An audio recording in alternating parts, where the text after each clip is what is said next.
Michelle Phillips solved a decade-long mystery. Nobody knew who the father of Mama Cass's child was, a secret she took to her grave. It was only years later that Phillips discovered his identity, and it was the biggest bombshell of all.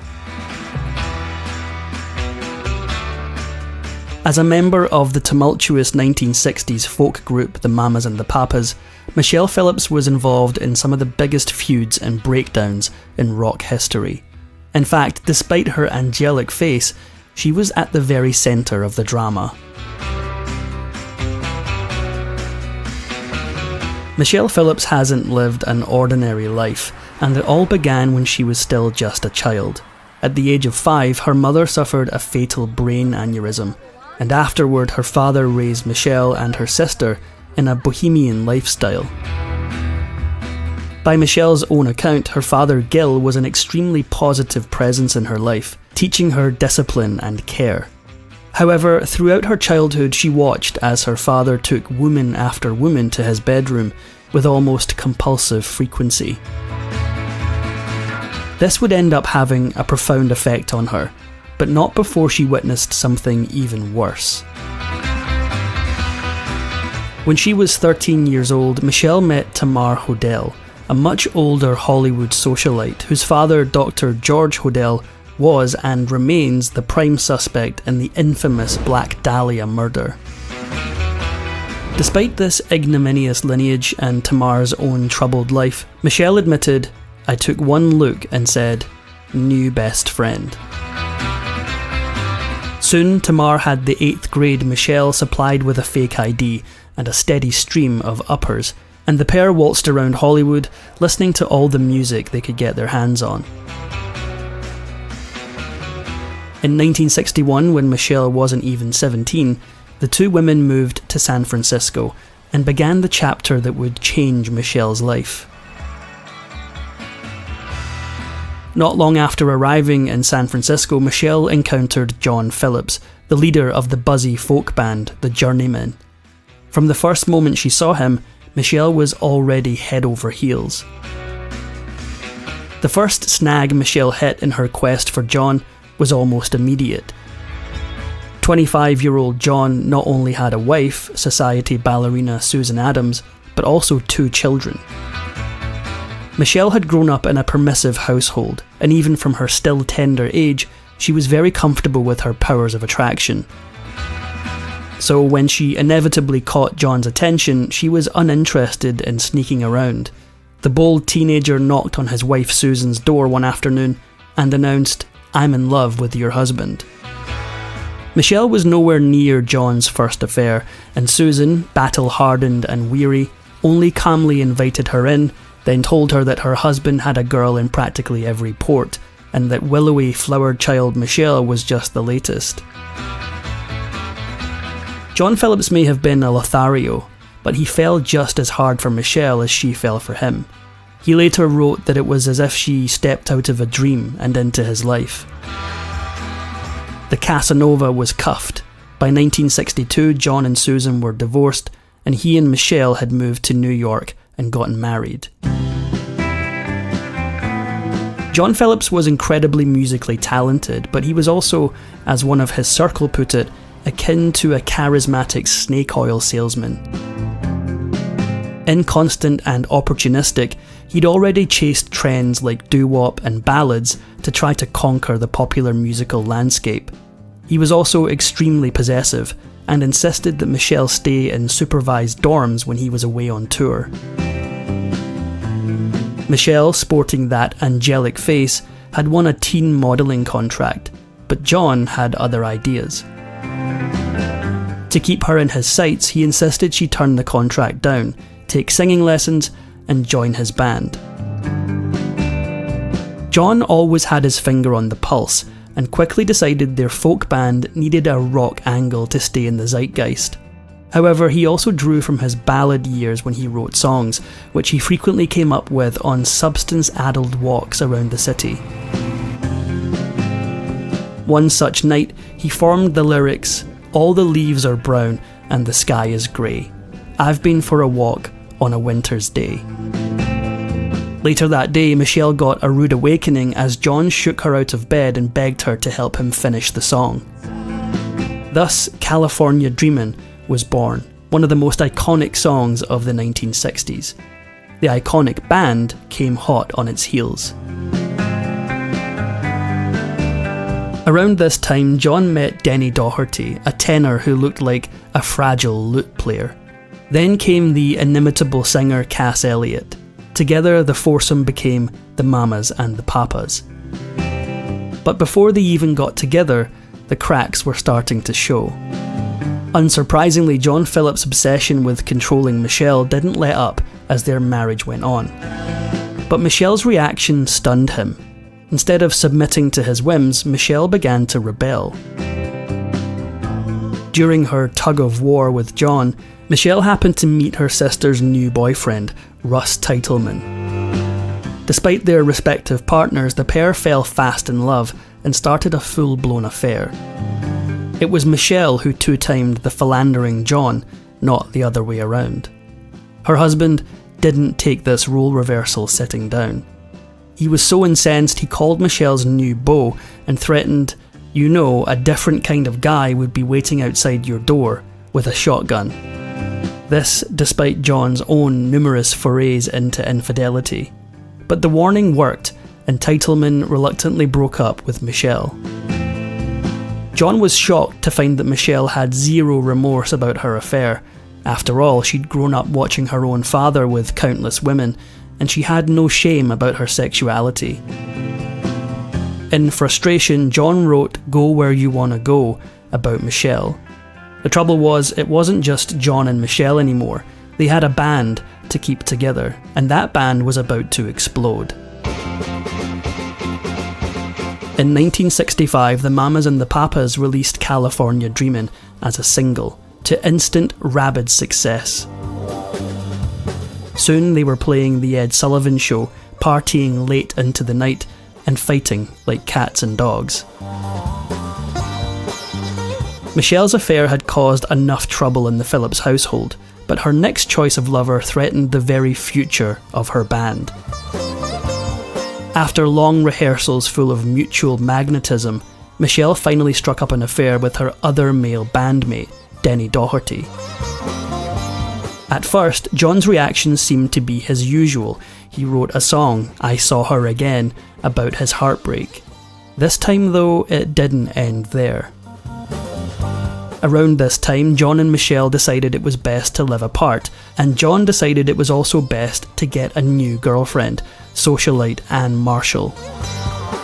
Michelle soothed her ego by starting a secret tryst with the Byrds musician Gene Clark. It was all supposed to be hush-hush, but Gene Clark apparently didn't feel like hiding in the shadows. One night he showed up to a Mamas and Papas concert in a bright red shirt and sat in the front row. It was a loud and clear message, and Michelle, suddenly feeling bold, began to belt out songs right to Gene's face as John looked on. Michelle was triumphant, for now. John could barely take Michelle's affairs, and he was furious about this public embarrassment. After the show, he fired her from the band, and when Michelle looked to her bandmates for help, they backed up John. In the blink of an eye, she was out of the group she founded, but she wasn't going to go without a fight. Angelic looking as she was, Michelle was furious about her expulsion. This only got worse when the band took on Jill Gibson, the girlfriend of their producer Lou Adler, to replace her. Suddenly it was sinking in for Michelle that they really meant it. She retaliated by turning up at a Mamas and Papas recording session and screaming that she would bury them all. And when Denny Doherty refused to stand up for her, she tried to hit him. The Mamas and the Papas were nothing if not volatile, and despite Michelle's behaviour that day, they eventually took her back into the fold. For a brief moment after this reconciliation, everything looked as rosy as it had ever been for Michelle. The Mamas and the Papas were still defining the 60s with their music, playing the Monterey Pop Festival next to future icons like Jimi Hendrix and turning their song San Francisco into an anthem of the age of Aquarius. Michelle and John used their newfound money to buy a mansion in Bel Air, where they hosted lavish parties with rock gods and movie stars.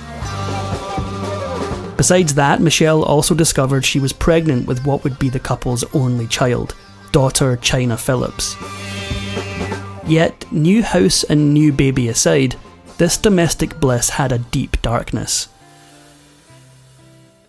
Throughout this time, John was still controlling Michelle, perhaps more than ever. Cass Elliott's sister recalled of the Bel Air mansion, "I didn't feel comfortable in that house. It was dark, and so was John's vibe." More than that, Tamar Hodel described how once when she went to visit Michelle there, John wouldn't let his wife come out. If they only knew what was really happening.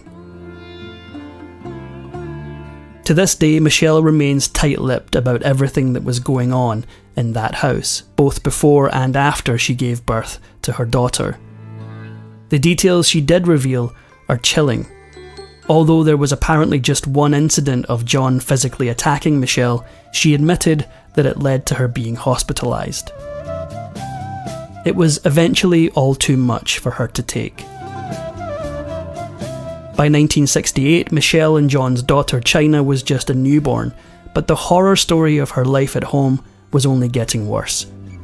It brought Michelle to a gut-wrenching decision. She had to divorce John. By this time, John Phillips was deep into serious substance use, and though the mamas and the papas were no strangers to this kind of partying, John had always been the most self-destructive in his behaviours. Without Michelle watching on, he fell apart.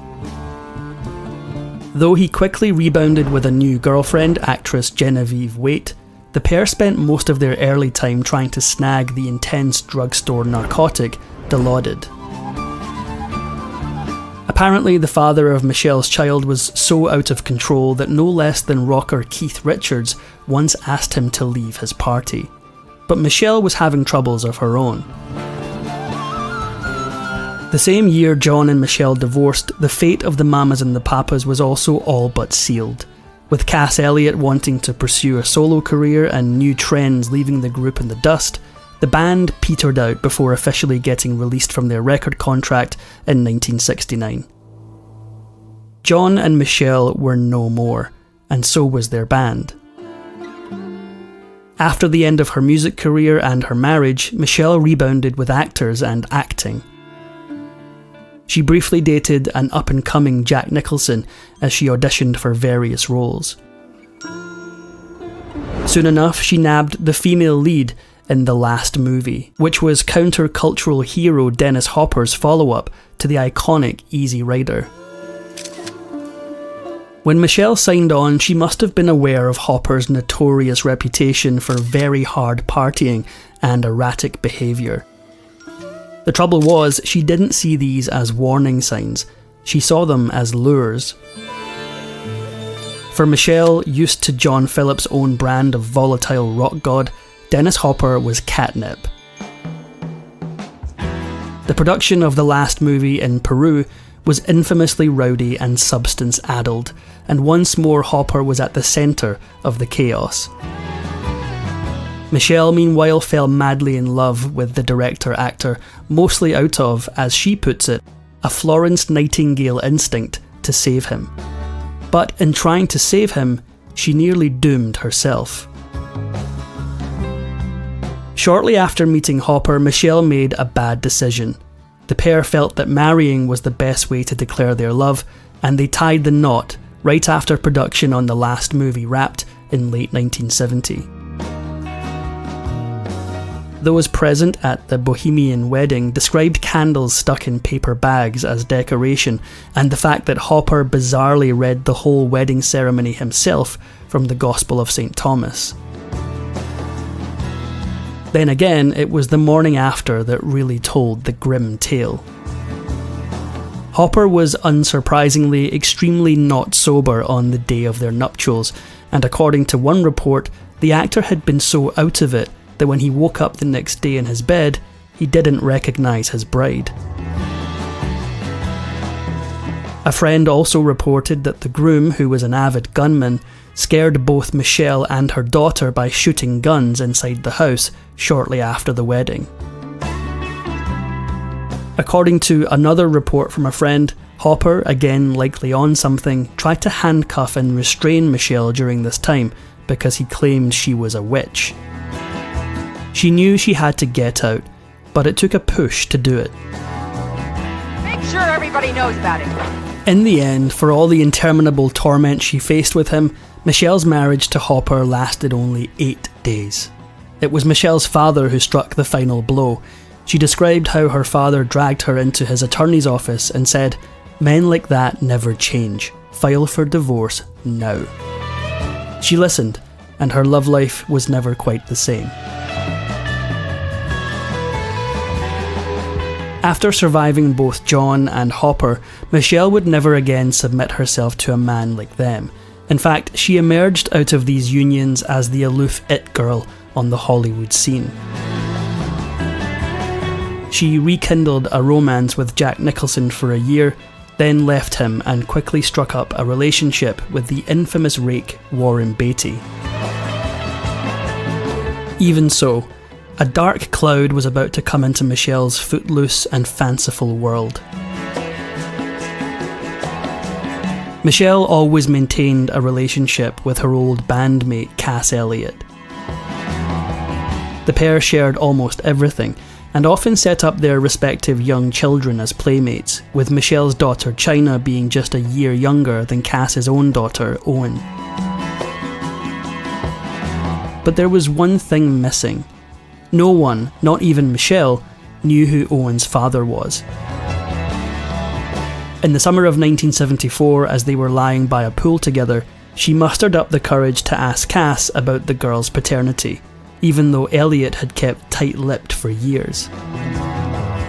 Laughing, Elliot waved Michelle off and said, "I'll tell you when I get back from London," where she was due to perform solo. Except, Elliot never came back. Cass Elliot had been feeling ill for weeks before her London shows, but she still managed to knock the performances out of the park. She even called Michelle afterward on the phone, crying from happiness at how well they went over. The next evening after that phone call, 32-year-old Cass Elliot was dead. Despite all the rumours to the contrary, the singer died of a heart attack, with no substances in her system, in her hotel bedroom. Yet no matter the manner of her death, Michelle must have been stunned when she heard the news. Cass Elliot left a void in Michelle's heart that she would spend the next decades trying to fill. Over the years, Michelle took on other long-term partners, had one more child, and adopted another. Yet, perhaps more than even her own family, she began to look after the families of others. As Cass Elliot's daughter Owen once put it, she became everyone's Mama Michelle. By the mid-80s, Owen was becoming curious about her infamously mysterious parentage and asked Michelle for help finding her long-lost father. This was how Michelle solved a decade-long mystery. Michelle called in every musical connection she knew to find the man's name. Soon enough, Cass Elliot's old lover contacted Michelle, who revealed the truth to him. Although the man's identity was known only among inner circles for years, after his death in 2008, it was finally made public that he was guitarist Chuck Day, who played with the Mamas and the Papas on tracks like California Dreamin'.